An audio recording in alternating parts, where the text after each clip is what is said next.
Guys, this is a quick video just showing you guys the solution to the path of greatness. This is what I'm running.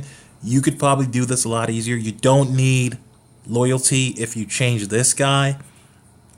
You just change him over to a right back from the Premier League. That should be enough. A lot of these players, and of course you put a goalkeeper in here. A lot of these players, or you could go this way around, and then you could change this guy to a decent goalkeeper, or maybe a Man United goalkeeper or a Liverpool goalkeeper. It really doesn't matter. The point is, you could do a lot of bits if you literally just have players in your club untradeable. These are all untradables.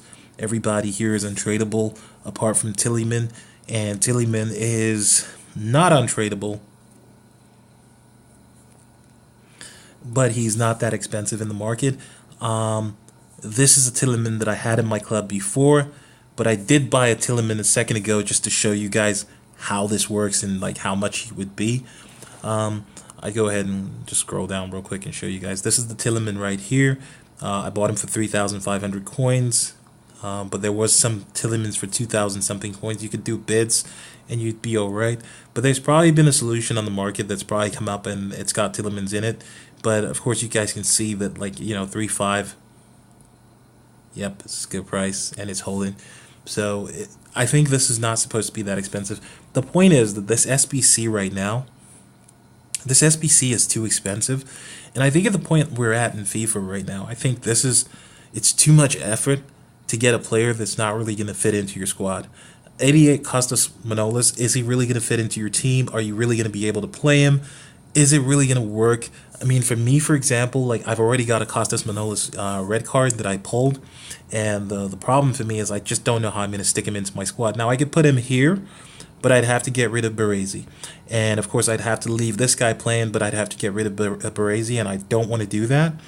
I could, however, potentially get... I don't know, like, the way I see this, I feel like this is...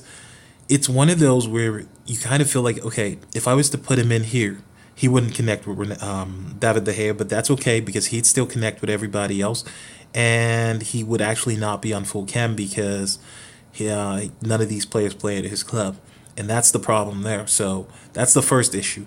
Then the second issue you're going to get is, well, is it a good investment? Like, is it really a good opportunity to put him into the squad? And I feel like I've already got a Kostas Manolas, and that's the bigger problem. I've already got this Kostas Manolas right here. Just give me a second. I'll swap this over and I'll show you guys.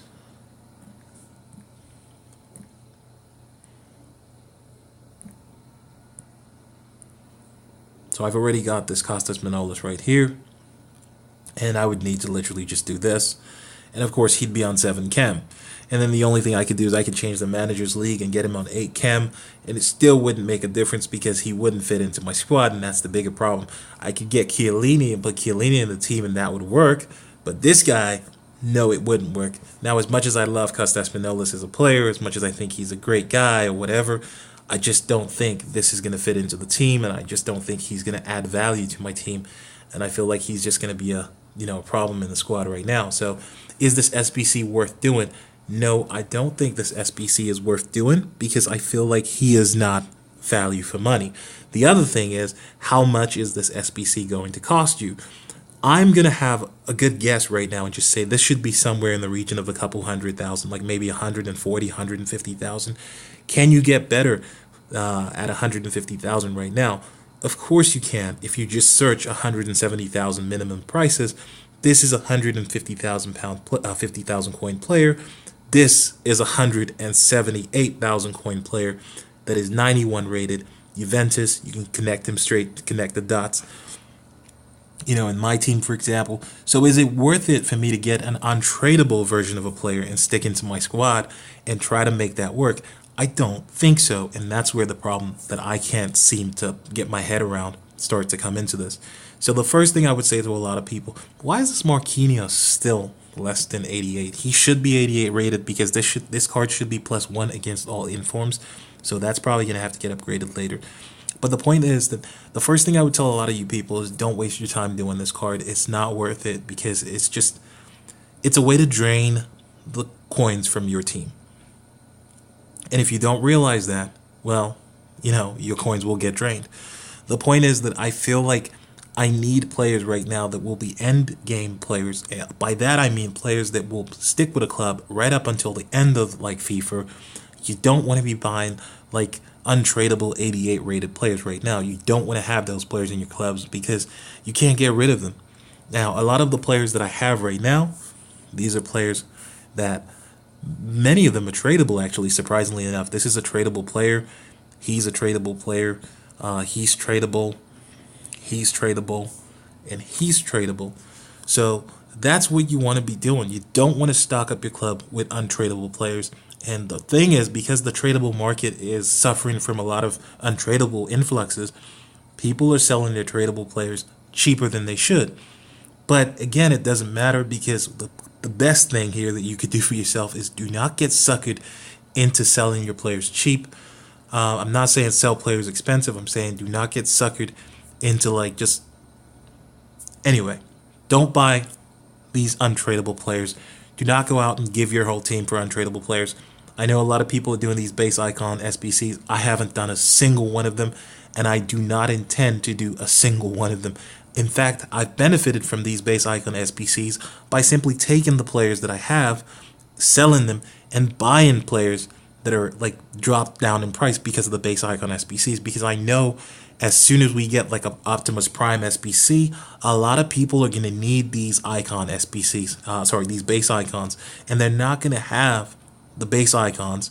They will have some in their clubs, but they won't have the base icons from the market, and that's going to reduce the market overall, and people are going to go out and obviously pay a little bit more for base icons. So an investment in base icons right now is actually better because you will get people paying less for them right now, but later they'll be needed for like the Optimus Prime icon SBCs, hopefully when they come out. Anyway, guys, you've had your solution. You've had my advice. I really don't think that this SBC is worth it. I think that it's going to cost you a lot more than you need to spend. Of course, if you've got the players and you can do it cheap, do it. But based on the fact that the base icons have been out, we've had a large influx of like hard draining SBCs. I don't recommend it. Now, some of you are probably also wondering, what did I do with my foot swap SBCs? Well, every month I've taken the jumbo rare players. I've not had anything good from the jumbo rare players. So this month, I decided I was going to take Michy Batshuayi because you always need an inform with most of the good SBCs anyway. So an 84 rated inform is always a good thing. I got Juan Jesus, which is also a good thing. Now, I could potentially use Juan Jesus and Kostas Manolas, but do I really want to start adding all these like ridiculous? And that's the problem. Like, you much rather have like an icon, put him in your squad, you know it's good. Everything connects to him. And in my squad right now, I feel like, okay, well, I've got Ibrahimovic. The +2 that there is on Kostas Manolas, is it really worth it for me to move a lot of people out of my squad? No, I don't feel so, and because of that, I'm not going to do so. But you guys can do what you need to do, whatever makes you happy. I'm just telling you what I'm doing. And on that note, guys, this has been your boy Plus, signing out, and good luck to the teams in the Champions League tonight, and I will see you guys next time.